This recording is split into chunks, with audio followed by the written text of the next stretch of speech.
Franck Atlan, bonjour. Bonjour Nicolas. Vous êtes directeur de Orlom BTS+. Vous proposez une dizaine de BTS en initiale, mais aussi en alternance. Et l'alternance, vous connaissez bien. Vous accompagnez des centaines d'étudiants, de jeunes tous les ans, sur cette formule. Si on parle concrètement, vraiment de manière pratique du contrat en alternance, quels sont les principaux éléments à connaître, à retenir? Bon, bah déjà, vous avez dit le mot étudiant. Donc, ce sont plus des étudiants, ce sont C'est des vrai. salariés. Et on touche là vraiment pour le coup un point qui est nodal, qui est très important. C'est l'idée qu'effectivement, un étudiant qui va devenir alternant devient de facto salarié. Donc, il entre vraiment dans le cadre du droit du travail. Il fait partie de l'entreprise, des effectifs de l'entreprise. Et c'est un salarié à part entière.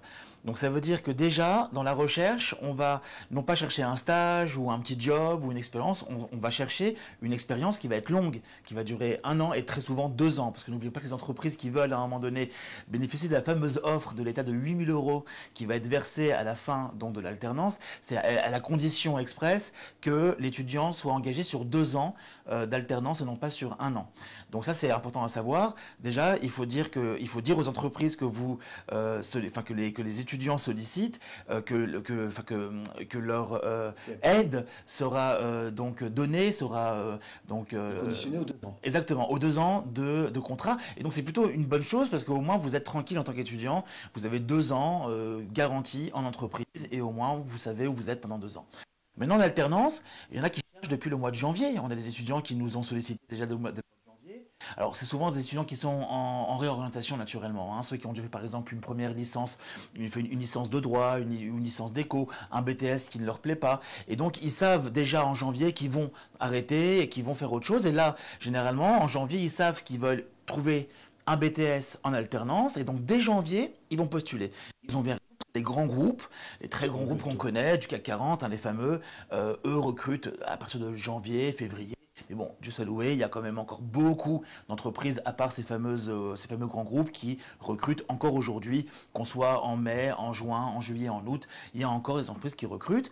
Donc déjà, il faut savoir qu'on peut recruter, enfin on peut, excusez-moi, postuler jusqu'à fin décembre. Ça, c'est une bonne nouvelle. Ça veut dire que dès lors que vous allez avoir votre alternance qui va démarrer, elle peut démarrer aussi bien en septembre, idéalement, quand vous commencez vos études à Orlom, mais vous pouvez aussi les démarrer, démarrer votre expérience en octobre, décembre, des dérogations parfois un peu plus tard, mais bon, à un moment donné, il faut quand même Bon, ça fait tard, quoi. s'y mettre.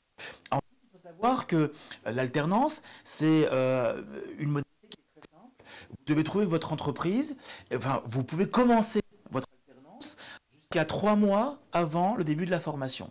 Donc par exemple, nous, on a signé nos premiers contrats là en juin pour des étudiants qui vont commencer leur formation en Orlem en septembre. Donc on peut très bien démarrer fin juin en entreprise et donc travailler en juillet, en août, prendre quelques congés éventuellement négociés avant la signature du contrat, et puis continuer à travailler en septembre et faire sa rentrée le 19 septembre à Orlom. Donc ça, c'est une chose aussi qu'il faut savoir. On peut très bien commencer à travailler. C'est un bel argument pour les entreprises qui sont souvent très dynamiques durant l'été. Leur dire, voilà, moi je peux être là tout de suite, là, juillet, août, juste donnez-moi une semaine en août, histoire que je puisse quand même partir une semaine en vacances, mais je suis là pour vous dès le mois de juillet. Après, il faut savoir que l'alternance doit se trouver vraiment de façon très méthodique. Première stratégie toujours par rapport au spontané. N'oubliez pas LinkedIn, il faut avoir son profil LinkedIn et aller envoyer des emails à des entreprises qui vous intéressent. Ensuite, il y a bien sûr la deuxième stratégie, c'est la fameuse réponse à l'offre d'alternance. Et il y a plein d'offres d'alternance sur Internet. Je veux dire, même nous, Orlov, on met des offres parce qu'on cherche des alternants. Donc, à un moment donné, vous avez des sites très connus, hein, comme, je sais pas, moi, par exemple, Indeed, Région de Job, enfin, c'est pas ce qui manque. Et là, vous allez faire des recherches et vous allez répondre aux offres. Alors, il faudra faire attention à une chose, il y a beaucoup d'entreprises qui veulent des alternants qui ont déjà niveau minimum Bac+2. Mais ne soyez pas plus royaliste que le roi, rien ne vous interdit d'envoyer votre CV, même si vous n'avez qu'un niveau bac. Et donc, parfois, sur un malentendu, eh bien, on peut parfois avoir de bonnes surprises et être contacté par une entreprise. La troisième stratégie, bien sûr, c'est de venir à Orlom, naturellement. Parce qu'à Orlom, nous avons une équipe dédiée qui fait votre CV avec vous, qui vous aide à bien postuler, qui vous explique comment réussir son entretien d'embauche. Et surtout, on a des entreprises partenaires. On travaille avec plus de 500 entreprises partenaires avec qui on a de très bonnes relations et à qui on envoie les meilleurs de nos CV. Alors, le contrat en alternance, c'est un contrat, c'est presque un contrat de travail. Oui, et d'ailleurs, Il y a une période d'essai, on peut rompre, comment ça se absolument. passe? La période d'essai est assez longue globalement. Il faudra vérifier cela parce que les chiffres changent, mais on parle quand même de quasiment bien 2 mois hein, de période d'essai en moyenne. Hein. Donc après, il faut vérifier au cas par cas. Mais c'est vrai que généralement, les contrats peuvent être rompus d'un commun accord. Quand ça se passe pas bien, généralement, ni l'étudiant, enfin le salarié étudiant, ni l'entreprise n'a d'intérêt à continuer à travailler ensemble. Et donc généralement, on peut terminer un contrat dans ces conditions-là. Sauf que c'est compliqué pour l'entreprise, puisque l'étudiant va se retrouver sans entreprise, peut-être en plein milieu de l'année. Absolument, mais c'est pour ça que l'étudiant doit faire quand même preuve d'abnégation, il doit être capable de se soumettre à des règles bien précises. Et nous, on fait un gros travail avec nos élèves à Orlum pour leur expliquer que on ne vient pas en alternance en entreprise comme on vient faire une activité associative ou venir juste prêter main forte. On est là parce qu'on a un vrai engagement contractuel. Quand on doit commencer sa journée à 9 heures, il faut être là à 9h moins 5, pas à 9h05.